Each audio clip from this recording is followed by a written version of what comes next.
መድብል ለካሌብ እጁን አሳልፎ ይሰጣል ወይንስ እሱ ጋር አብሮ ተመሳጥሮ ይሰራል?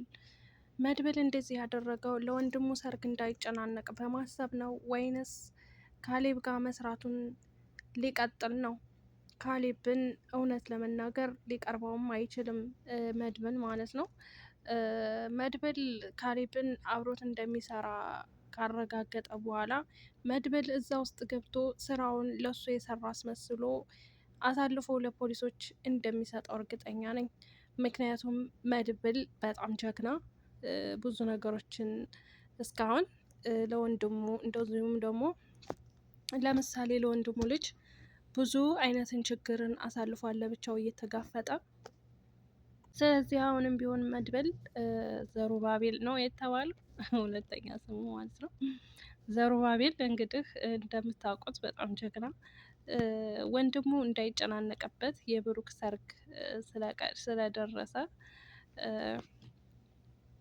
እኔ ሁሉንም ነገር እዋጣዋለሁኝ፣ ራሴ ማድረግ ባለብኝ መንገድ አደርገዋለሁኝ። እዚህ እኔ እገባሁበት ችግር ማንም እንዲገባ አልፈልግም። እናንተ ብቻ ሰርጋችሁ ላይ አተኩሩ እያለ እንግዲህ ሲመክራቸው ነበረ። ብሩኬም ደግሞ በምሳሌ በአንዲቷ ልጅ እኮ ነው የመጣብኝ እያለ ሲል በነበረበት ሰዓት ምሳሌም እኮ የኔ ልጅ ናት፣ ለምንድን ነው ሁልጊዜ ልጄ ልጄ የምትለኝ? ምሳሌም እኮ የኔ ልጅ ናት ይላል እንግዲህ ጀግናው መድብል። እንግዲህ ቅድስትና እነ ዳጣ እንግዲህ በጣም ደስ ብሏቸዋል። የሰርጉ ጊዜም ስለደረሰ የሙሽራም ቀን ስለተመረጠ እንደዚሁም ደግሞ ዶክተሩን ስለተለቀቀ። ዶክተሩ ግን እውነት ለመናገር እኔ መጀመሪያ ላይ እዛ ችርስ እየተባባሉ ሲጠጡ አላመንኩም ነበረ። ሀሳቡ ተሰርቆ አርቆ ሲያስብ የሆነ ከሰውየው ጋር ተባብሎ ምናምን የመጣ ነበር የመሰለ። በጣም ነበር የጠረጠርኩት የፈራሁት፣ ግን እንደዛ አልነበረም ነገሩ ማለት ነው። አሰላሙ አለይኩም ወራህመቱላሂ ወበረካቱ። ወደ የተከበራችሁ የቻናል ቤተሰቦች ሰላም ሰላም ብያለሁ። ውድ ክርስቲያን ወገኖቼ ሰላማችሁ ይብዛልኝ በያላችሁበት። ለዚህ ቤት አዲስ የሆናችሁ ላይክ፣ ሸር፣ ሰብስክራይብ እያደረጋችሁ አበረታቱኝ። ለምታበረታቱኝ ደግሞ እጅግ ከልብ ነው የማመሰግነው። ውድ ሀገሬ ልጆች፣ ውድ ቤተሰቦቼ ላይክ ሸር አይረሳ ማለት ነው። እንግዲህ ዛሬ በምሳሌ ድራማ መጥቼላችኋለሁ። ምሳሌ ድራማ እንግዲህ ከጀመሩ ጀምረን እንግዲህ እስካሁን አሉ፣ እኛም አለን ማለት ነው። ማህሌትን አባረን ቅድስትን ልናጋባ እንግዲህ ሽርንጉድ እያለ እንገኛለን ማለት ነው። እንግዲህ ማህሌት በክፋቷ ያ ሁሉ ክፋት ስታደርግም ሲምሯትም ስታጠፋም ይቅርም ሲሏትም እዚህ ደርሳ ነበር። በስተመጨረሻ ብሩኬ የቅድስት ሆኗል ማለት ነው። እና ውድ ቤተሰቦቼ እንግዲህ ምሳሌ ድራማ 166 ደርሷል። 167 ይቀጥላል ማለት ነው። 167 እንግዲህ ማህሌት በመያዟ ሁላችንም ደስ ብሎናል። ማህሌት እንግዲህ ብሩክንና መድብልን አሳልፋ በውጭ እየሰራች እየተመሳጠረች እነሱን ከቤት መረጃ እያወጣች እየሰጠቻቸው ትገኝ ነበረ።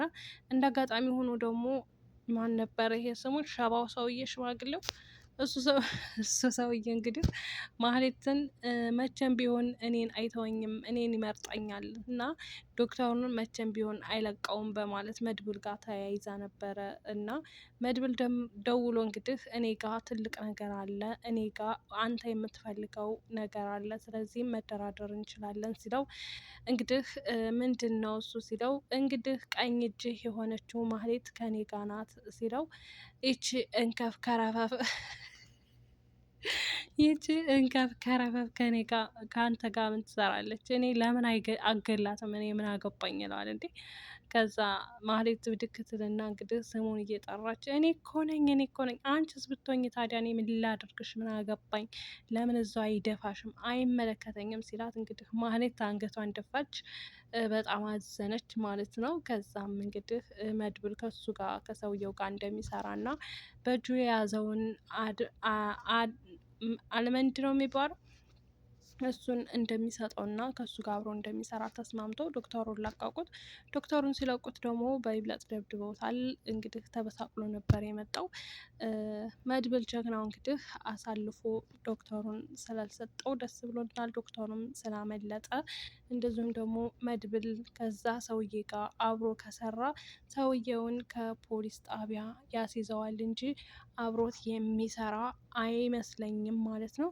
ምክንያቱም መድብልም አምኖ ከሱ ጋር የሚሰራ አይመስለኝም። ሲቀጥል ደግሞ ሰውየውም እየዛተበት ነበረ። የወንድምህ ሰርግ እየደረሰ ነው፣ በደንብ ተዘጋጅ፣ በደንብ ጨፍር፣ እንግዲህ የመጨረሻ ቀንህም ሊሆን ይችላል እያለ እንግዲህ ሲያስፈራራው ነበር። መድብል ደግሞ ምንም ነገር አንተ ልታደርግም ልታመጣም አትችልም እያለ እንግዲህ ሲዝት ነበረ ማለት ነው። መድብል ቢዝትም ጀግና ነው፣ ሁሉን ነገር ያሳልፋል ማለት ነው። በቦክስ ካለ አንድ ሰው ድምጥማጤው አይገኝም። መሀሌት መረጃ አገኛለሁ ብላ አይታችኋል፣ ስትከታተል በነበረበት ሰዓት መድብል ልጁን እንግዲህ ሲመታው በወደቀ ሰዓት እንግዲህ እኔንም እንግዲህ ሳያጨራምተኝ መሮጥ አለብኝ ብላ ማህሌት ሩጣ ነፍሷን አምልጣለች ማለት ነው። እንግዲህ እነ ቅድስትም በጣም ደስ ብሏቸዋል። ሰራተኛዋንም ደግሞ ማን ከኛ ጋር ሶስተኛ ሚዜ ተመርጠሻለ ስትላት፣ ማ እኔ? አዎ አንቺ። እዚህ ቤት እኮ አንድ ሰው ከፍ አንድ ሰው ዝቅ የሚደረግበት ቤት አይደለም። ስለዚህ እኛ ጋር ሚዜ ሆነሽ ትቀጥያለሽ። ዋናው ግን የአንቺ ፍቃድ እሺ ወይም እምቢ የምትዩ ነው ስትላት፣ ቅድስት ሰራተኛዋ በደስታ ነዋ እንዴ ምናምን ብላ ከእነሱ ጋር ትስማማለች ሶስተኛ ሚዜ ለመሆን። ዳጣም እንግዲህ በጣም ደስ ብሏታል። ዳጣ በጣም ፈርታ ነበረ፣ እያለከለከች ነበር የመጣችው። ቅድስትም ከማህሌት ጋር እንትናማ ምርጣ ነበር እና ምሳሌ ቤት ከመጡ በኋላ ጭንቀታቸውን እንዲረሱት ምናምን እያደረገቻቸው እያጫወተቻቸው እነ ቅድስትን ነበረ ማለት ነው። እነ ሉላ እንግዲህ እና የሉላ ባል ማን ነው ስሙ? እናንተ እስኪ ስሙን ንገሩኝ፣ ጠፋኝ እኮ ወይኔ ጉዴ። ሞገስ እና ሉላም ደግሞ እንግዲህ ቀለበት አድርገዋል። የእነሱን ሰርግ ደግሞ በቀጣይ ከነ ቅድስት በኋላ የምንጠብቅ ይሆናል። ለጥቆ የመድብል ሰርግ አለ። ሰርግ በሰርግ ነው እኮ፣ ሰርግ በሰርግ ሆኗል ማለት ነው። እና ውድ ቤተሰቦቼ እንግዲህ ያው ምሳሌ ድራማ በትንሹም ቢሆን ይዤላችሁ መጥቻለሁ። በነገራችን ላይ ቪዲዮውን ትናንትና ስላየሁት ያወሩት ሁሉ ጠፍቶብኛል፣ እረስቸዋለሁ። መያዙ እንትን የለም ማለት ነው። እና አትፍረዱብኝ የምር ትናንትና ነው ቪዲዮውን ያየሁት እና ያወሩት ሁሉ ያው አልፎ አልፎ ነው ትዝ ያለኝ። አሁን ደግሞ ያው የምኝታ ሰዓትም ስለነበረ ቀን ቪዲዮ ስላለቀኩ ነው። እና ላይክ አድርጉኝ ብቻ ግን ሸር ሰብስክራይብ አድርጉልኝ ማለት ነው። የእውነት የማወራው ሁሉ ነው እያማታሁት ያለሁት ከወዲያ ከወዲህ ማለት ነው። ምክንያቱም እረስቸዋለሁ። አሁን አይቼ አሁን ብሰራ ጥሩ ነበር፣ ግን ሰዓት የለም። ሲቀጥል ደግሞ የምኝታም ሰዓት ስለሆነ ያው እንግዲህ ባለው እንትን ሰራ አርጌ ለቅቄ ልተኛ በሚል ነው ማለት ነው። ውድ ቤተሰቦቼ እንግዲህ የቅድስትንና የብሩክን ሰርግ የምንጠብቅ ይሆናል። በሰርጉ መሀል ደግሞ ምንም አይነት ችግር እንዳይፈጠር እና ያ ካሌብ የሚባል ሰውዬ ምን የመሰለ ነው እናንተዬ! እንደው ወንበር ላይ ተዘርፍጦ ተቀምጦ እንደው ከወዲያ ከወዲህ እያሽከረከረ ወንበሩን እንደው ሰውን ያምስ እንዴ! እኛ እንትናን ማን ነበር ያበበ ደመሳ ልጅ ያበበ ደመሳ ልጅ የሚለውን ተገላገልን ስንል ደግሞ የጭራቅ የሆነ ሰውዬ ይመጣል። እና ውድ ቤተሰቦች አመሰግናለሁ።